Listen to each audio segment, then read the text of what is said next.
Hello, नमस्कार मित्रांनो. अजून एका नवीन व्हिडिओमध्ये तुमचं स्वागत आहे. तर मित्रांनो, 2 दिवस झाले माझा घसा खराब आहे. मला बोलता येत नाही व्यवस्थित.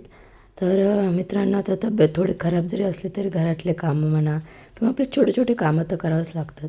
तर आज मी मस्त असं काळ्या मसाल्याचं कारलं बनवलं. मला काळ्या मसाल्यातलं कारलं खूप आवडतं. तर काळ्या मसाल्याचं कारलं बनवलं आणि म्हटलं चला थोडंसं वांग्याची जी चटणी आहे ना ती बनवूयात कांदा घालून, ती पण छान लागते. म्हणजे कांदा परतून आपण वांगे टाकतो ना तशी पण.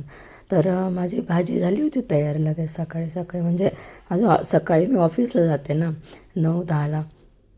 तर लवकरच आवरायला लागते, 9-10पर्यंत माझा स्वयंपाक व्हायला लागतो. तर मग त्याच्यामुळे जे आहे ना मी पटकन माझं आवरून घेतलं. आता रोजची सवय लागली ती तर काय मोडत नाही. आणि सध्या जे आहे ना उन्हाळा पण उन्हाळ्यामुळं तर म्हणजे दुपारी स्वयंपाक करणं खूपच इम्पॉसिबल होतं. म्हणून म्हटलं आज तसं पण सुट्टी घेतली आहे पण सकाळीच करून टाकते, जेणेकरून दिवसभर आपलं म्हणजे त्रास नाही होत किचनमध्ये. कारण किचनमध्ये इतकं घाम येतो ना, खूप जास्त असं वेगळंच होतं, स्वयंपाक व्यवस्थित नाही होत. तर मग नंतर जे आहे भाजी थोडीशी म्हणजे हे झाले, म्हटलं कढईतून पातेल्यात ओतून घ्यावी. तर मित्रांनो, आजच्या व्हिडिओमध्ये जास्त काही नाही, तसंही मला बोलता येत नाही आहे. तर चला मित्रांनो, पुन्हा भेटू एका नवीन व्हिडिओमध्ये. तोपर्यंत काळजी घ्या. Bye bye.